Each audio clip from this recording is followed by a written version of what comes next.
So for today video guys, ang gagawin natin is magtatambay lamang sa aming farm. Kaya kung saan naman talaga pumupunta yung madrasta nyo, naka-makeup talaga yan. Nako, pag ito naging anak nyo, araw-araw yung bilhan nito ng makeup. Kaya yan guys, madami akong dala pati tubig kasi ma-hydration. Sama ko rin pala ang aking mga kapatid na si Robe at saka si Cheryl. Siyempre, di nyo talaga makikita yung mukha na yan. Ang ganda niya. Kaya tuyoy, may aso.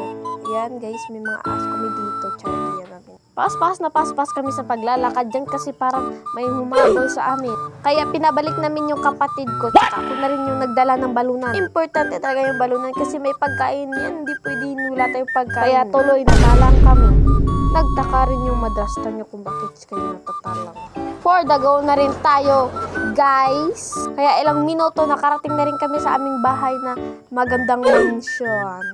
Ayan guys, kaya naman ay dali-dali kong binutang yung aking mga bit-bit kasi sobrang bigat. Pasensya nyo talaga guys kasi sobrang ingay ng aking mga voice over dito kasi maraming kasi mga motor dito umaagay. Kaya nanilig na ako kasi ang kalat dito guys, ang kalat-kalat. Kaya siniligan ko na yung magandang mansion namin. Kaya si ate napasayaw na lang. Pasensya nyo talaga guys sa pag-voice over ko ay natatalang na talaga ako kasi Ilonggo kasi ako guys, hindi kasi ako Tagalog. Iniwan ko na nga yung bahay naming mansion kasi pupunta kami sa Lubihan.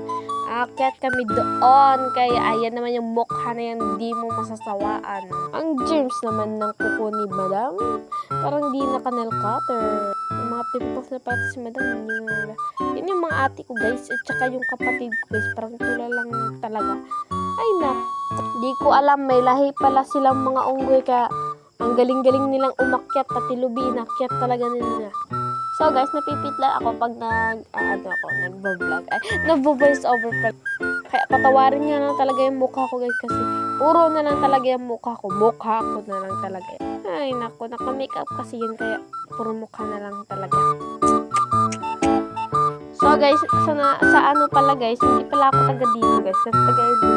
Kaya umpisa na natin yung pag-ano ng salhig natin. Kaya hanggang time-lapse na talaga tayo dito guys kasi parang ano talaga, may nagsunod talaga kay Maria Clara. So ayan guys, talagang may nangungulit sa akin kasi dito aso yan. Kinagat ka ng lamok kasi pati lamok na-inlove sa yung kagandahan. Yan tuloy, hindi na ako marunong magtagalog. Di ko alam kung paano ba magtagalog. Ilonggo talaga ako. Kaya guys, this is my owner house. Na yun yung kapatid kong unggoy. At saka ito na yung mga aming... Basta ito yung may mukha na naman yan. Ayan tuloy. Parang nasasawa na talaga ako sa mukha mo. Kaya yan. Hindi mo sinabi. Kahit may sakit pa yan si madrasta nyo, patuloy pa rin yung magtatrabaho. Tawad talaga guys yung mga voiceover ko. Napipit na talaga ako. Guys, kasi wala akong followers. Patuloy pa rin akong lumalaban. Kahit walang pera. Kahit napatunayan ko talaga sa inyo na unggoy talaga kami kasi kumakain talaga kami ng saging. Joke. So hanggang chika na lang kami din tatlo at tawang-tawa. Kasi alam naman, pag kami magkasama, tawa talaga, chika talaga kami tatlo. Parang sa kaming tatlo is ako naman yung leader because ako naman si madrasta, di ba? Uy! Madrasta talaga? Wow naman. Para naman ka, ano dyan? OA?